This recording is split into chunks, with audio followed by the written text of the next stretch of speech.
জুলাই গণঅভ্যুত্থানের হত্যা মামলার আসামি আওয়ামী লীগের সাবেক উপজেলা চেয়ারম্যান রব্বানী জব্বার পাচ্ছেন ১ কোটির উপরে বিনামূল্যের বই ছাপানোর কাজ।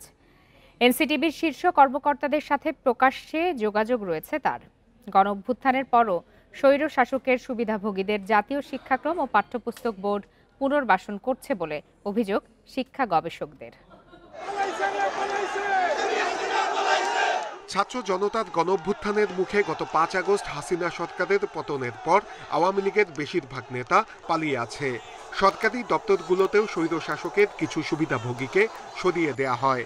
তবে এখনও বিভিন্ন সরকারি প্রতিষ্ঠানে বহাল তবিয়তে সুবিধা ভোগ করছে এদের অনেকে। জাতীয় শিক্ষাক্রম ও পাঠ্যপুস্তক বোর্ডে এবছরও ১.৫ কোটি বই ছাপানোর কাজ পাচ্ছে হত্যা মামলার আসামি রব্বানী জব্বারের দুটি প্রতিষ্ঠান।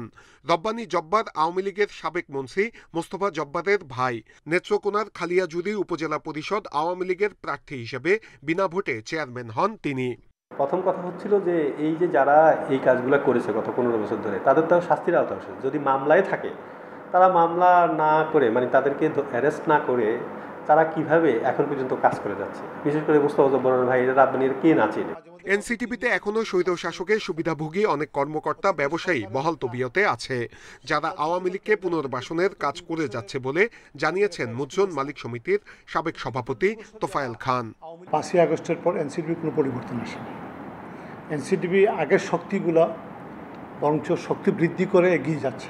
এনসিটিবির একটি চক্র এবং এই আওয়ামী লীগের এই ব্যবসায়ী চক্র মিলে শর্তর বেড়া জালে বড় অনেকে সরায় রাখতেছে, অনেকে ধারে কাছে যাইতে পারতেছে। এনসিটিবি অবশ্য বলছে দরপত্রের মাধ্যমে কাজ পেলে কিছুই করার থাকে না, এরপরও বিষয়টি দেখা হবে। প্রতিষ্ঠান দেখবে হলো আইন কানুন রুলস অ্যান্ড রেগুলেশন ফলো করে আসছে কিনা লোকজন, যারা আসবে তারাই, সেটা সেই অর্থে। আর আপনি যে কথাটা বলছেন সেটা সেই অর্থে যদি কোনো ধরনের কোনো ইনস্ট্রাকশন বা কোনো ধরনের অ্যালিগেশন পাওয়া যায় সেটা তাহলে অবশ্যই আমরা এটার একটা ব্যবস্থা যাবে। তবে সব কিছু প্রক্রিয়াগত আইনগতভাবে মধ্যে দিয়ে আমার যেতে হবে। এনসিটিবির বেশ কয়েকজন কর্মকর্তার বিরুদ্ধে অনিয়মের অভিযোগ থাকলেও কোনো ব্যবস্থা নেওয়া হয়নি। নূরে আলম, ইন্ডিপেন্ডেন্ট নিউজ, ঢাকা। জুলাই অভ্যুত্থানের বছর না পেরোতেই সমন্বয়কদের চাঁদাবাজির ঘটনা দুঃখজনক বলে মন্তব্য করেছেন বিএনপি মহাসচিব মির্জা ফখরুল ইসলাম আলমগীর। বলেছেন, সরকারের সদিচ্ছা না থাকায় দেশের রাজনৈতিক পরিবেশে কোনো পরিবর্তন আসেনি। এদিকে চাঁদাবাজদের দলীয় পরিচয় না দেখে বিচার করার দাবি জানান রুহুল কবির রিজভী। রাজধানীতে আলাদা ২ অনুষ্ঠানে এসব কথা বলেন বিএনপি নেতারা। সোমবার সকালে রাজধানীর শাহবাগে যুবদলের গ্রাফিতি অঙ্কন কর্মসূচিতে অংশ নেন বিএনপি মহাসচিব। এ সময় বৈষম্য বিরোধী ছাত্র আন্দোলনের সমন্বয়কদের চাঁদাবাজির ঘটনায় উদ্বেগ প্রকাশ করেন মির্জা ফখরুল। বলেন, গণঅভ্যুত্থানের ১ বছর পরেও রাজনৈতিক অবস্থার ইতিবাচক পরিবর্তন হয়নি। দেখলাম ৫ জন সমন্বয়কারীকে গ্রেফতার করেছে পুলিশ। তারা জোর করে একটি বাড়ি থেকে, একজন সাবেক সংসদ বাড়ি থেকে ৫০ লক্ষ টাকা আদায় করেছে। এই কি পরিণতি থেকে আমরা চেয়েছিলাম? এই বাংলাদেশের মানুষকে কেউ এটা চেয়েছিল? এত তাড়াতাড়ি যদি এই ঘটনা ঘটে ১ বছর হয়নি। রাজনৈতিক দলগুলোর সহযোগিতার পরেও সংস্কারে অসহযোগিতার অপবাদ দিচ্ছে সরকার, অভিযোগ তার। গুম খুনের ঘটনায় শেখ হাসিনার বিচার কার্যক্রমে ধীরগতি নিয়েও প্রশ্ন তোলেন বিএনপি মহাসচিব। যারা প্রতি মুহূর্তে সংস্কারের কথা বলছেন, রাজনৈতিক দলগুলোকে দোষারোপ করার চেষ্টা করছেন ইনডাইরেক্টলি যে আমরা কোঅপারেট করছি না, কথাগুলো সঠিক নয়। আমরা সারাক্ষণ তাদের এই সংস্কার কর্মসূচির সঙ্গে আমরা সহযোগিতা করছি। আমরা সারাক্ষণ সবাইকে নিয়ে কাজ করতে চাই। কই হাসিনার বিচারের তো এখন পর্যন্ত তেমন কিছু আমরা দেখতে পেলাম না। কেন পেলাম না? ১ বছর হয়ে গেল, হাসিনার বিচার কাজ পুরো শুরু হয়ে গেল না কেন? এদিকে নয়াপল্টনে এক স্মরণ সভায় দলের সিনিয়র যুগ্ম মহাসচিব রুহুল কবির রিজভী বলেন, দলীয় পরিচয় না দেখে চাঁদাবাজদের বিচার করতে হবে। স্থানীয়ভাবে দেশে সুশাসন নিশ্চিত করা, চাঁদাবাজদেরকে ধরা, দখলদারদেরকে ধরা, তার রাজনৈতিক পরিচয় যাই থাক না কেন, এটি বারবার বলা হয়েছে, সেটা যাতে দ্রুত গতিতে বাস্তবায়ন হয়। অন্তর্বর্তীকালীন সরকার দেশের মানুষের প্রত্যাশা পূরণে ব্যর্থ হয়েছে বলেও মন্তব্য নেতাদের। মানব সেবার মহত্তম দায়িত্ব নিয়ে রিফাত আলম, ইন্ডিপেন্ডেন্ট নিউজ, ঢাকা। আগামী সংসদ নির্বাচনের প্রস্তুতি হিসাবে সেনাবাহিনী, পুলিশ ও স্থানীয় প্রশাসনের মধ্যে সমন্বয় বাড়ানোর উদ্যোগ নিয়েছে সরকার। দুপুরে ফরেন সার্ভিস একাডেমিতে বৈঠক শেষে ব্রিফিংয়ে একথা জানিয়েছেন প্রধান উপদেষ্টার প্রেস সচিব শফিকুল আলম। জানান, প্রশাসনে রদবদল হবে। বৈঠকে গুরুত্বপূর্ণ কি কি বিষয়ে আলোচনা হয়েছে সেগুলো জানান প্রেস সচিব। বলেন, সেনাবাহিনী, পুলিশ ও স্থানীয় প্রশাসনের মধ্যে স্থানীয় জাতীয় পর্যায়ে সমন্বয় দ্রুত বাড়ানো হবে। নির্বাচন উপলক্ষে সেপ্টেম্বর, অক্টোবর ও নভেম্বরে 1.5 লাখ পুলিশকে প্রশিক্ষণ দেওয়া হবে। নির্বাচন সামনে রেখে প্রচুর ভুল তথ্য প্রচার করা হচ্ছে জানিয়ে শফিকুল আলম বলেন, ভবিষ্যতে এটি আরও বাড়তে পারে। তাই দ্রুততম সময়ের মধ্যে চালু হতে যাওয়া জাতীয় তথ্য কেন্দ্রে এসব ভুল তথ্য চিহ্নিত ও যাচাই করা যাবে। কিছুদিন আগেও নির্বাচনের আইন শৃঙ্খলা পরিস্থিতি বিষয়ে প্রধান উপদেষ্টা এরকম সভা করেছিলেন।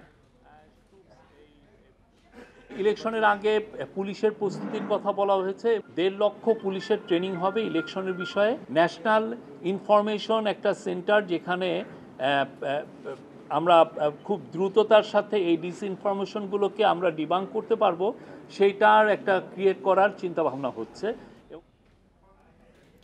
আগামী নির্বাচনে নতুন ভোটারদের আকর্ষণে তারুণ্যকে ঘিরে পরিকল্পনা সাজাচ্ছে প্রধান রাজনৈতিক দলগুলো। জুলাই আন্দোলনে অবদান রাখা যুব নেতাদের সামনে রাখবে বিএনপি। সেই সাথে ফ্যাসিবাদী তরুণদের অনুপ্রবেশ ঠেকাতে সতর্ক দলটি। নতুন দল এনসিপির 90% তরুণ বলে দাবি নেতাদের। আর ঢাকার বিভিন্ন আসন নবীনদের হাতেই ছেড়ে দিতে চায় জামায়াত। আগামী নির্বাচনে গেম চেঞ্জার হতে যাচ্ছেন তরুণ ভোটাররা। নির্বাচন কমিশনের হিসেবে দেশের নতুন ভোটার প্রায় 44 লাখ। তাদের টানতে প্রার্থী হিসেবে তরুণদের অগ্রাধিকার দিচ্ছে প্রধান রাজনৈতিক দলগুলো।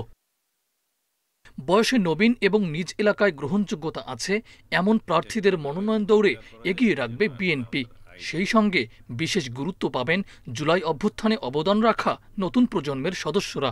25 বছরের ঊর্ধ্বসীমার সবাইকে এই ক্ষেত্রে গণ্য করা যাবে, কিন্তু তার গ্রহণযোগ্যতা, জনপ্রিয়তা, অভিজ্ঞতা, মেধা, প্রজ্ঞা এবং রাজনীতিতে অবদান বা বিগত জুলাই গণ অভ্যুত্থানে তার অংশগ্রহণ এবং বিগত ফ্যাসিবাদ বিরোধী আন্দোলনে, গণতান্ত্রিক সংগ্রামে তার অবদান, সবকিছু মিলে যারা এই ক্যাটাগরির মধ্যে আসবে তাদেরকে বিবেচনা করাই উত্তম।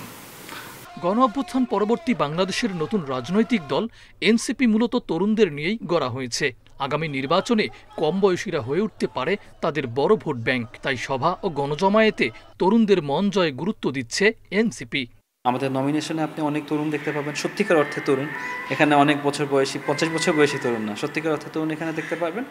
But at the same time আমরা এনসিপি থেকে আমরা চেষ্টা করছি যে যারা তরুণ আছে তাদেরকে উইজডম দরকার, তাদের গাইডেন্স দরকার, তাদের মোরাল কম্পাসটা আস্তে আস্তে যে তৈরি হচ্ছে, এটার ক্ষেত্রেও যারা বয়স্ক আছে তাদের ক্ষেত্রে পরামর্শ, তাদের সম্পৃক্ততা আমাদেরকে ভালো দিকে নিতে পারে। এই জন্য আমরা একটা অ্যাডভাইজারি কাউন্সিল তৈরি করার চেষ্টা করছি।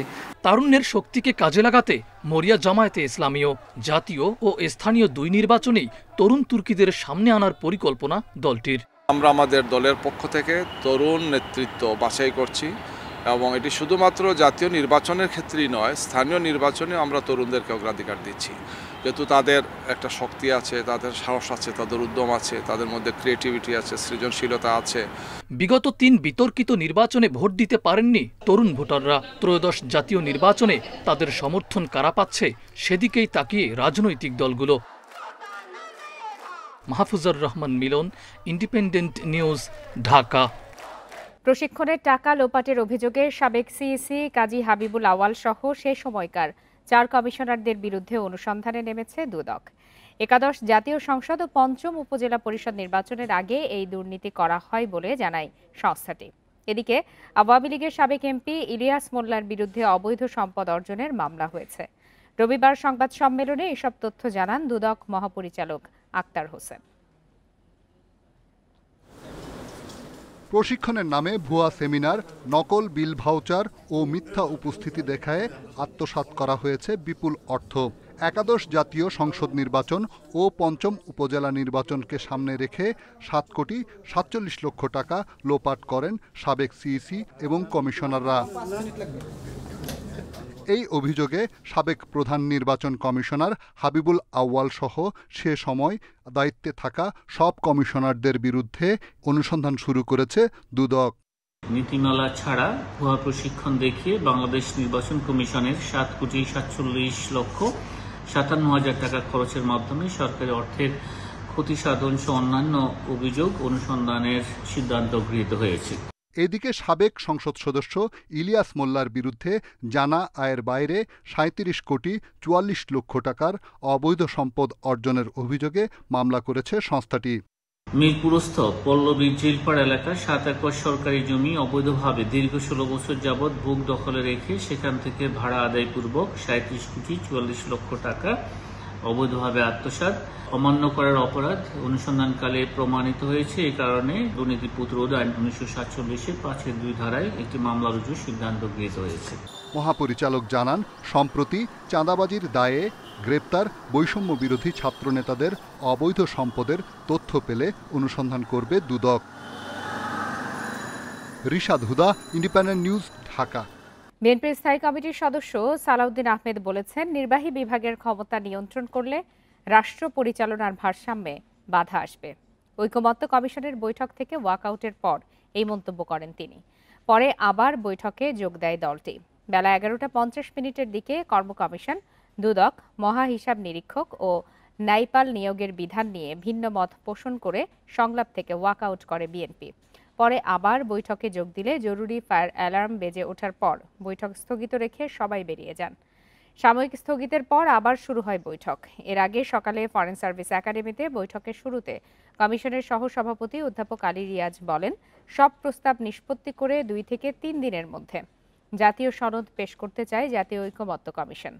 এদিকে জুলাই সনদের খসড়া রাজনৈতিক দলগুলোকে দেওয়ার কথা রয়েছে আজ। জাতীয় ঐকমত্য কমিশন রবিবার এই তথ্য জানায়। এ নিয়ে আলোচনা পর্যালোচনার পর সনদে সই করবে দলগুলো। তাদের মতামতের প্রতিফলন ঘটিয়ে করা হচ্ছে, তারপরে আবারও ফ্লোর থেকে এগুলো সংশোধন হচ্ছে। সেই প্রক্রিয়াটা অব্যাহত রেখে আগামী 2-3 দিনের মধ্যে আমাদেরকে এক জায়গায় এই বিষয়গুলো নিষ্পত্তি করতে হবে। আমরা চাই এগুলি নিষ্পত্তি করে জাতীয় সনদে এগুলি যুক্ত করে জনগণের সামনে সেগুলোকে উপস্থাপন করে সকলে মিলে স্বাক্ষর করে একটা ঐতিহাসিক দলিল তৈরি করতে। Complete independence of judiciary ensure করার জন্য আমরা অনেক প্রস্তাব দিয়েছি, ঐক্য কমিশনের অনেক প্রস্তাব আছে এবং জুডিশিয়াল রিফর্ম কমিশনের যে প্রস্তাবগুলো ছিল প্রায় সব প্রস্তাব আমরা একমত হয়েছি। রাজধানীর আকাশ প্রতিরক্ষা ও নিরাপত্তা নিশ্চিত করতে ঢাকাতেই জঙ্গি বিমান ঘাঁটি রাখা অত্যাবশ্যক। বর্তমানে ঘাঁটি সরিয়ে নেয়ার কোনো পরিকল্পনা নেই। দুপুরে তেজগাঁওয়ের এভিয়েশন ইউনিভার্সিটিতে সংবাদ সম্মেলনে কথা জানান বিমান বাহিনীর বিমান পরিচালনা পরিদপ্তরের পরিচালক এয়ার কমোডর শহীদুল ইসলাম। উত্তরার মাইলস্টোন স্কুলে দুর্ঘটনার সময় পাইলট তৌকিরের সঙ্গে শেষ মুহূর্ত পর্যন্ত যোগাযোগ ছিল বলে জানান তিনি। সংবাদ সম্মেলনে উপস্থিত ছিলেন মাইলস্টোন স্কুল অ্যান্ড কলেজের প্রিন্সিপাল জাহাঙ্গীর আলম ও জাতীয় বার্ন ইনস্টিটিউটের পরিচালক মারুফুল ইসলাম। সংবাদ সম্মেলনে জানানো হয়, নিহতদের পরিবার ও আহতদের যতদিন প্রয়োজন ততদিন সহযোগিতা করবে বিমান বাহিনী। বিমান দুর্ঘটনা তদন্তে চীন থেকে একটি টিম আসবে।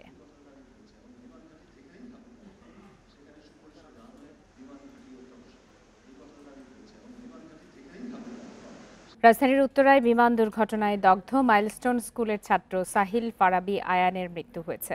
গতরাত 1:45 দিকে জাতীয় বার্ন ইনস্টিটিউটের আইসিইউতে মারা যায় আয়ান। এ নিয়ে এই দুর্ঘটনায় প্রাণহানি বেড়ে দাঁড়ালো 35 জনে। নিহত আয়ান মাইলস্টোন স্কুলের 7ম শ্রেণীর ছাত্র ছিল। তার শরীরের 40% পুড়ে গিয়েছিল বলে জানিয়েছেন চিকিৎসকরা। কর্তৃপক্ষ জানিয়েছে, বর্তমানে বার্ন ইনস্টিটিউটে ভর্তি 33 জন রোগী। তাদের মধ্যে 3 জনের অবস্থা গুরুতর।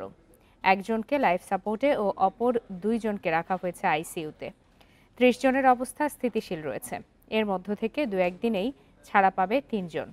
এছাড়া 9 জনের অবস্থা অপেক্ষাকৃত কম গুরুতর হলেও তারা ঝুঁকির বাইরে নন। এর আগে রবিবার বিমান দুর্ঘটনায় দগ্ধ আরও 2 জন রোগীকে বার্ন ইনস্টিটিউট থেকে ছাড়পত্র দেয়া হয়।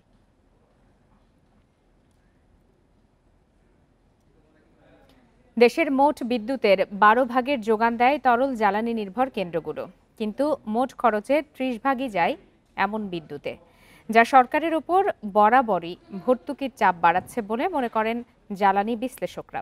তাদের মতে সৌর বিদ্যুতের মাধ্যমে কম সময়ের মধ্যেই অতিরিক্ত খরচের কেন্দ্রগুলোর বোঝা কমানো সম্ভব। 2023-24 অর্থবছর প্রায় 96,000 মেগাওয়াট ঘন্টা বিদ্যুৎ উৎপাদন করা হয়, যার মধ্যে ফার্নেস অয়েল ভিত্তিক কেন্দ্র থেকে পাওয়া যায় 11,357 মেগাওয়াট ঘন্টা এবং ডিজেল থেকে 440 মেগাওয়াট ঘন্টা। পিডিবির তথ্য বিশ্লেষণে দেখা যায় ওই বছর বিদ্যুৎ উৎপাদনে জ্বালানিতে খরচ হয় 85,221 কোটি টাকা, যার মধ্যে ফার্নেস অয়েল ও ডিজেলে খরচ 25,434 কোটি। প্রতি ইউনিট বিদ্যুতে গড় উৎপাদন খরচ যখন 12 টাকা, তখন তরল জ্বালানি নির্ভর বিদ্যুৎ কেন্দ্রে গড়ে ইউনিট প্রতি খরচ 26 টাকার বেশি। বিশ্লেষকরা বলছেন, গড়ে 1,500 মেগাওয়াট অতিরিক্ত খরচের বিদ্যুৎ ব্যবহার কমাতে 3,000 মেগাওয়াটের সৌর প্যানেল স্থাপন করতে হবে। প্রতি ইউনিট নবায়নযোগ্য বিদ্যুৎ যদি আমি আনি, ঠিক একটা ইউনিট অফ তেল ভিত্তিক বিদ্যুৎ কেন্দ্র কমে যায়। সো এইটার ব্যাপারে আমরা কেন বসে আছি? এখনও আমরা 700 মেগাওয়াটে সারা দেশে পড়ে আছি। 2 বছর থেকে আমরা বলছি যে আমাদের নবায়নযোগ্য বিদ্যুৎ বাড়ানো দরকার, কিন্তু আমরা সেই হারে বাড়াতে পারছি না। মুখে অনেক কথা শুনছি। গড়ে প্রতি ইউনিট বিদ্যুৎ বিক্রি হয় 9 টাকার নিচে। অন্যদিকে উৎপাদন খরচ 12 টাকা, তাই বছরে 40,000 কোটি টাকা ভর্তুকি গুনতে হচ্ছে সরকারকে। জ্বালানির দাম বাড়লে বাড়ে ভর্তুকির চাপও। অন্যদিকে গবেষকরা বলছেন, প্রযুক্তির দ্রুত উন্নতি হওয়ায় কম খরচে নবায়নযোগ্য বিদ্যুৎ পাওয়া সম্ভব। আমরা যদি ভর্তুকির চাপ কমাতে চাই, তাহলে অবশ্যই আমাদের এই সবচেয়ে এক্সপেন্সিভ পাওয়ার প্ল্যান্টগুলো এগুলোর ব্যবহার কমাতে হবে। উপায় হচ্ছে দিনের বেলায় পিক আওয়ারে আমরা সর্বোচ্চ সোলার ব্যবহার করতে পারি কিনা। 2 থেকে 3,000 মেগাওয়াট যদি আমরা সোলার ব্যবহার করতে পারি পিকিং আওয়ারে, তাহলে আমরা এই পাওয়ার প্ল্যান্টের ব্যবহার কমাতে পারবো। দেশে এখন ব্যবহৃত বিদ্যুতের 2% মিলছে সৌর, বায়ু, জলশক্তির মতো নবায়নযোগ্য খাত থেকে, যা 2030 সাল নাগাদ 20% উন্নীত করার পরিকল্পনা সরকারের। Hari Saha, independent news, Dhaka. আর এই ছিল আজকের সংবাদ সন্ধ্যায়। সাথে থাকার জন্য সবাইকে ধন্যবাদ।